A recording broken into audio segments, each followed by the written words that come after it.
Alhamdulillahil qail ya ayyuhalladzina amanu atii'u Allah wa atii'ur rasul wa la tubtilu a'malakum.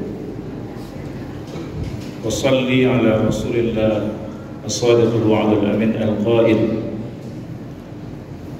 thalathatun fi yawmil qiyamah thalathatun la yuqbalu Allah في يوم القيامة الأعظم المنان ومكذب بالقدر. صدق الله العظيم وصدق رسول الكريم ونحن على ذلك من الشاهدين والشاكرين والحمد لله رب العالمين. Hadirin sidang jamaah salat Jumat yang dimuliakan Allah Subhanahu wa taala. Tanpa terasa hari ini adalah detik-detik Ramadan akan meninggalkan kita. Mudah-mudahan Allah bersuakan kita kembali dengan Ramadan, tentunya 11 bulan yang akan datang. Dan mudah-mudahan Ramadan telah membentuk kita menjadi seorang manusia yang kun rabbaniyin wala takun ramadhaniyin. Jadilah kita ini adalah orang-orang yang selalu berta'abbud kepada Allah Subhanahu wa taala, bukan menjadi ta'abbud terhadap Ramadan. Dalam artian baik di dalam Ramadan atau di luar Ramadan kita masih istiqamah di dalam meningkatkan amal saleh kita kepada Allah Subhanahu wa taala. Rasulullah SAW mengatakan ittaqullaha haitsu ma kunt. Bertakwalah kepada Allah itu di mana saja kita berada. Jadi bertakwa itu tidak melihat pada bulan apa, di mana, tapi di mana saja kita yang masih memiliki iman kepada Allah Subhanahu wa taala, hendaknya kita lebih mendekatkan diri kita kepada Allah Subhanahu wa taala. Namun hadirin sekalian jamaah Allah Subhanahu wa taala, ada hal yang sangat penting di balik itu semua. Sebagaimana yang Allah firmankan di dalam surat Al-Muhammad, kata Allah Subhanahu wa taala, ya ayyuhalladzina amanu, wahai orang-orang yang Allah titipkan iman di dalam hatinya, atii'u Allah. Allah memesan kepada kita untuk taat kepada Allah. Dan alhamdulillah kita sudah taat kepada Allah.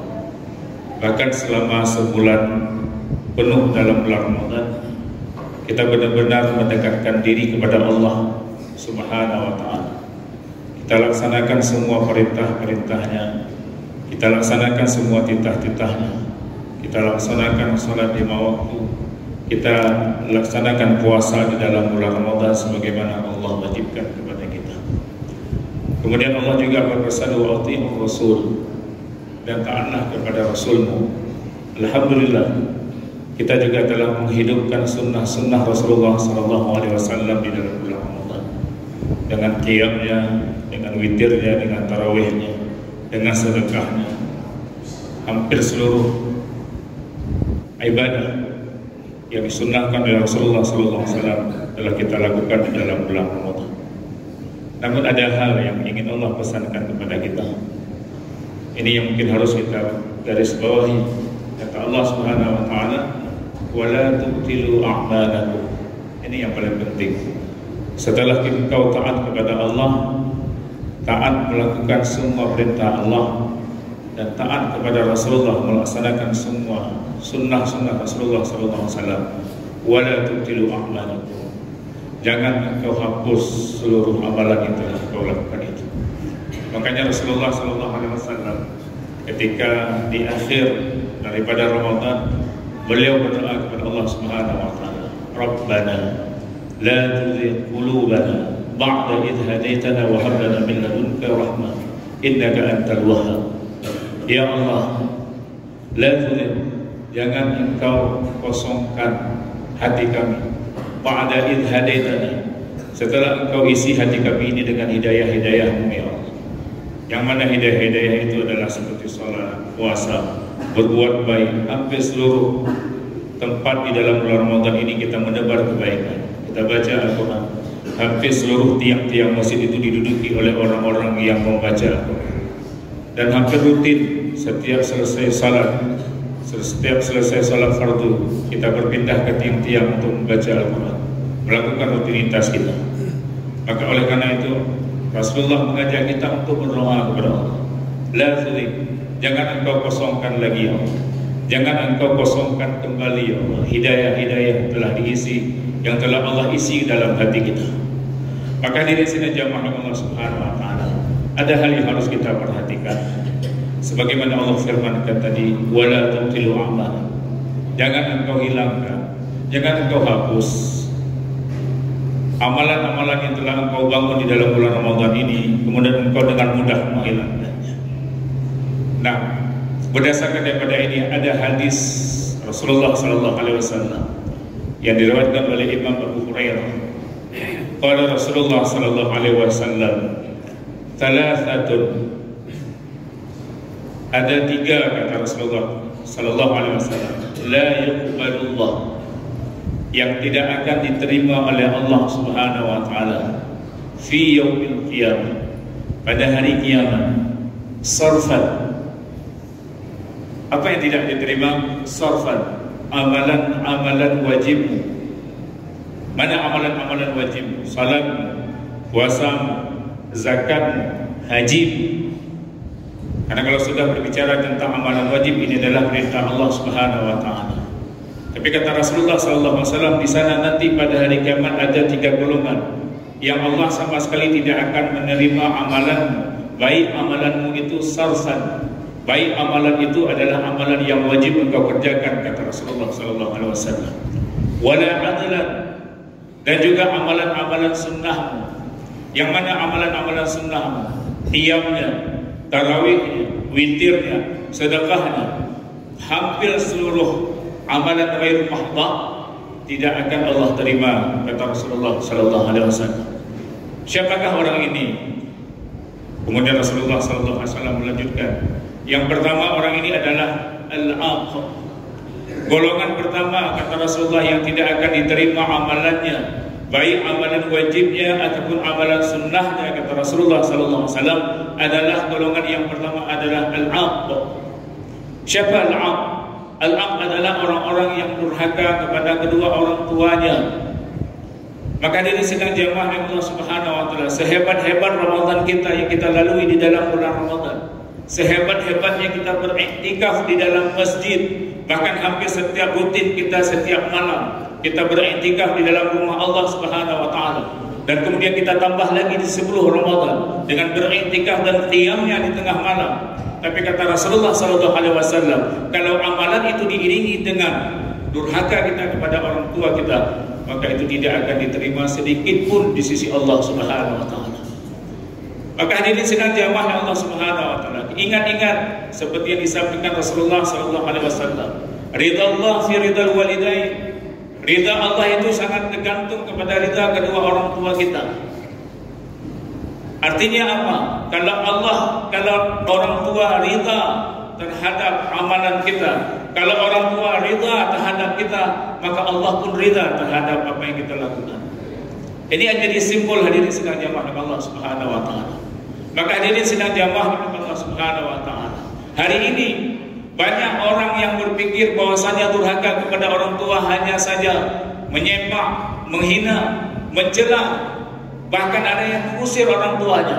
Tapi ketahuilah hadirin sedang jamaah Allah Subhanahu wa taala, durhaka itu apapun yang membuat hati kedua orang tua kita renyah, apapun yang membuat sanubari hati kedua orang tua kita terpikiran, maka itu juga dinamakan dengan durhaka hadirin sedang jamaah Allah Subhanahu wa taala. Maka oleh karena itu jangan pernah kita melukai hati kedua orang tua kita. Kadang-kadang kita disibukkan dengan anak dan istri kita, diajak oleh anak istri kita untuk berbelanja, membeli makanan-makanan yang super lezat, tapi kadang-kadang sehari pun kita tidak pernah mengirimkan kepada kedua orang tua kita. Padahal kita adalah orang-orang yang sudah bergaji. Padahal kita adalah orang-orang yang sudah dididik oleh orang tua kita semenjak dari SD, SMP, SMA, bahkan masuk kuliah, bahkan sampai kita mendapatkan kerja, kita masih didikte oleh orang tua kita. Tapi kadang-kadang kita lupa akibat daripada istri dan anak kita. Kita sibuk dengan istri dan anak kita. Bahkan apalagi ada lebaran yang sudah sangat dekat. Kadang-kadang kita sibuk dengan mereka, mencari baju-baju lebaran mereka. Kita masuk toko, dari satu toko ke dua toko sampai ke tiga toko. Tapi pernahkah kita membeli untuk kedua orang tua kita? Orang tua yang ada lele kain sarung yang itu saja boleh. Menyahai dan belum baca ija menang biju. Tapi hadirin sidang jamaah Allah Subhanahu wa taala, jangankan baju ataupun celana ataupun baju pakaian untuk ibunda kita. Mengijabrong kadang-kadang hadirin sidang jamaah Allah Subhanahu wa taala, kadang-kadang kita lupa. Jangankan ijabrong untuk dak telepon orang tua saja kita jarang hadirin sidang jamaah. Maka hadirin sidang jamaah Allah Subhanahu wa taala, wala tubtilu a'malakum.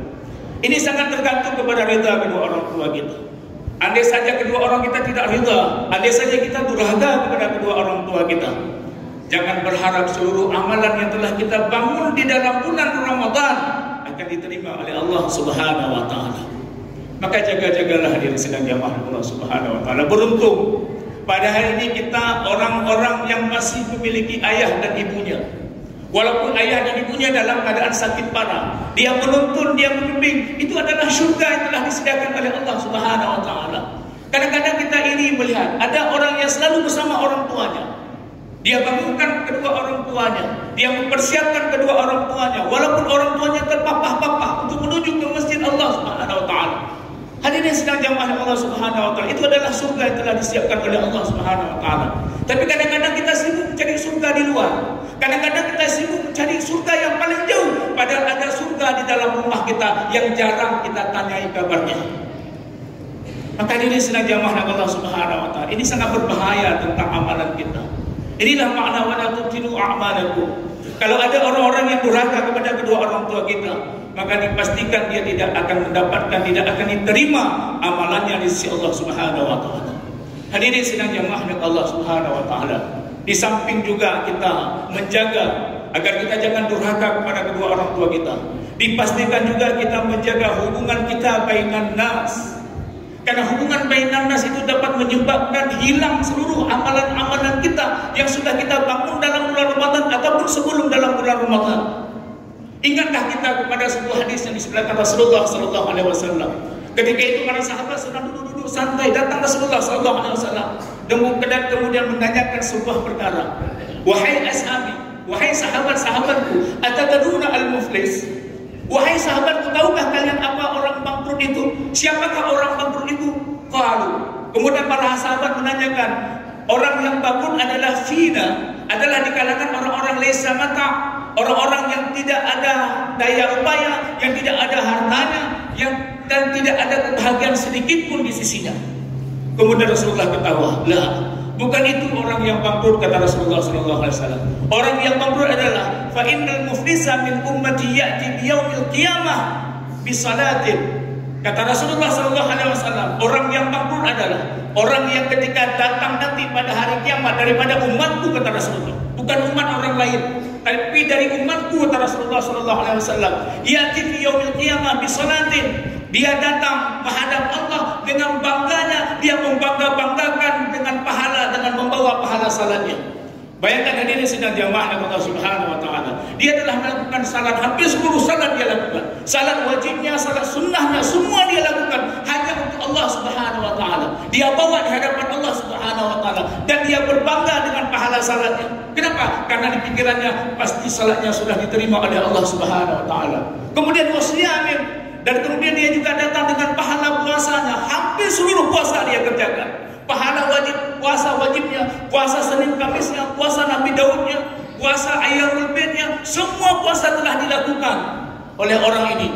Dan kemudian dia datang juga dengan pahala zakatnya. Zakat juga demikian. Dia telah melakukan zakat wajibnya, zakat sunnahnya, infaknya, sedekahnya. Dia persilahkan, dia habiskan seluruh hartanya di jalan Allah Subhanahu wa taala. Tapi sayang, kata Rasulullah, tapi sayang, fa innahu ya'ti qad syatama hadha. Tapi sayang, Rupanya dia datang tidak dengan sendirinya. Dia datang bersama orang-orang qad syatama hadza. Dia datang bersama orang-orang yang pernah dia hina. Dia datang bersama orang-orang yang pernah dia rendahkan. Dia datang bersama orang-orang yang pernah dia bagi.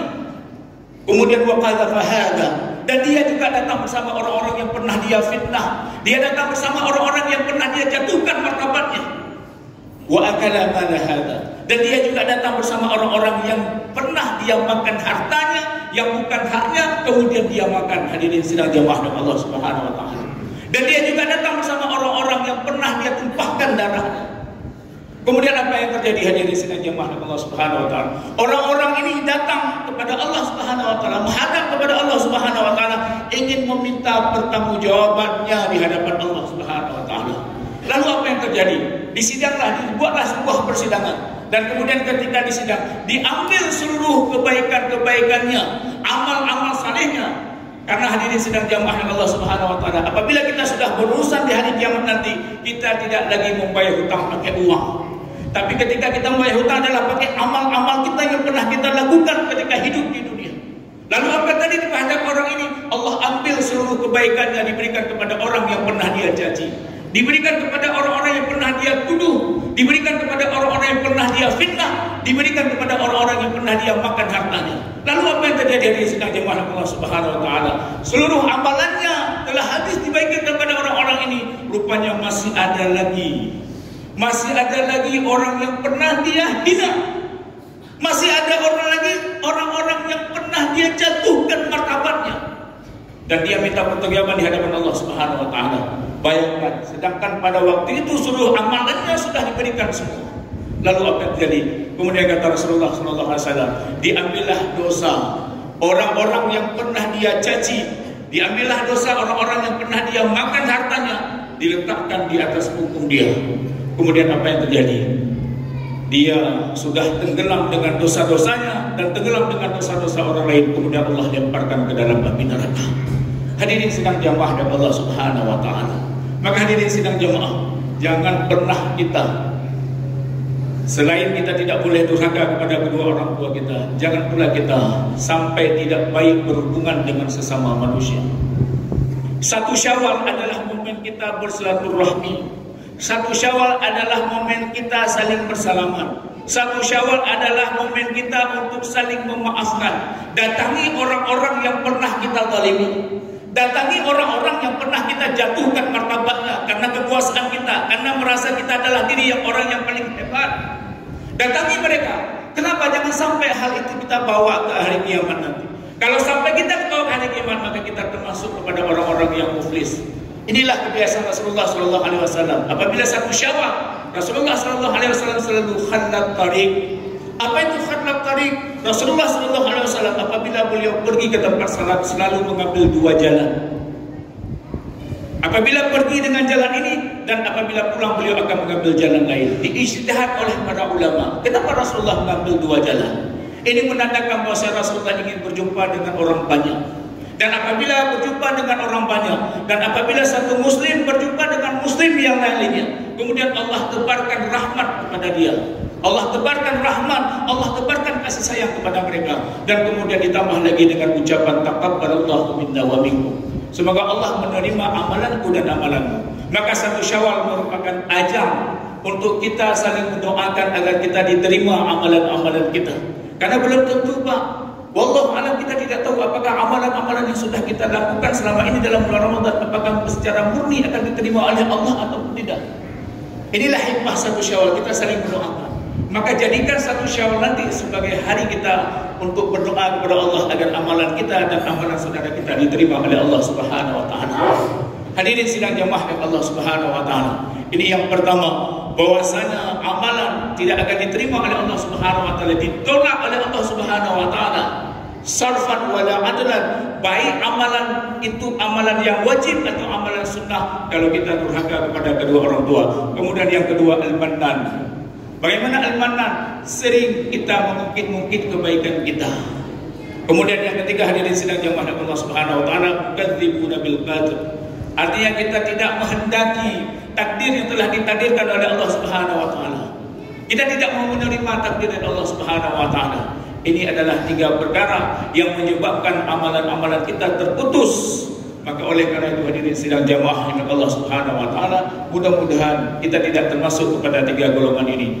Mungkin ini saja dapat kami sampaikan, mudah-mudahan bermanfaat. Kemudian kita masuk dalam rukun khutbah yang kedua. Alhamdulillah, nahmaduhu wa nasta'inuhu wa nastaghfiruh wa na'udzu billahi min shururi anfusina wa min sayyiati a'malina. May yahdihillahu fala mudilla lahu wa may yudlil fala hadiya lahu. أشهد أن لا إله إلا الله وحده لا شريك له وأشهد أن سيدنا محمدا عبده ورسوله لا نبي بعده اللهم صل وسلم على هذا النبي الكريم وعلى آله وأصحابه ومن تبعهم بإحسان إلى يوم القيامة أما بعد أوصيكم ونفسي بتقوى الله فقد فاز المتقون قال الله تعالى في القرآن الكريم وبعد أعوذ بالله من الشيطان الرجيم بسم الله الرحمن الرحيم يا أيها الذين آمنوا أطيعوا الله وأطيعوا الرسول ولا تبطلوا أعمالكم بارك الله لي ولكم في القرآن العظيم ونفعني وإياكم بما فيه من الآية والذكر الحكيم وتقبل مني ومنكم تلاوته إنه هو الغفور الرحيم.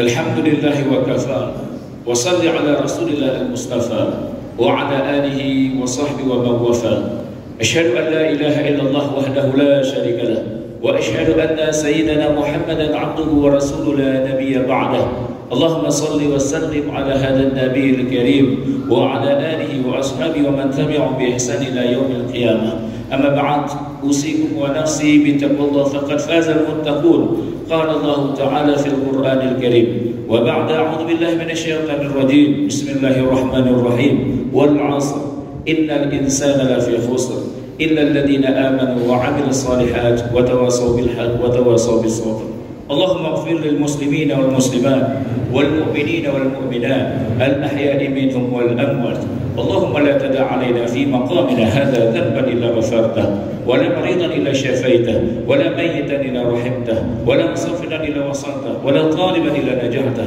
ولا عيبا إلا سترته ولا دينا إلا قضيته برحمتك يا أرحم الراحمين اللهم اجعل جمعنا هذا جمعا مرحوما واجعل من بعد تفرقنا تفرقا معصوما ربنا لا تزغ قلوبنا بعد إذ هديتنا وهب لنا من لدنك رحمة إنك أنت الوهاب ربنا آتنا في الدنيا حسنة وفي الآخرة حسنة وقنا عذاب النار ولذكر الله أكبر أقم الصلاة.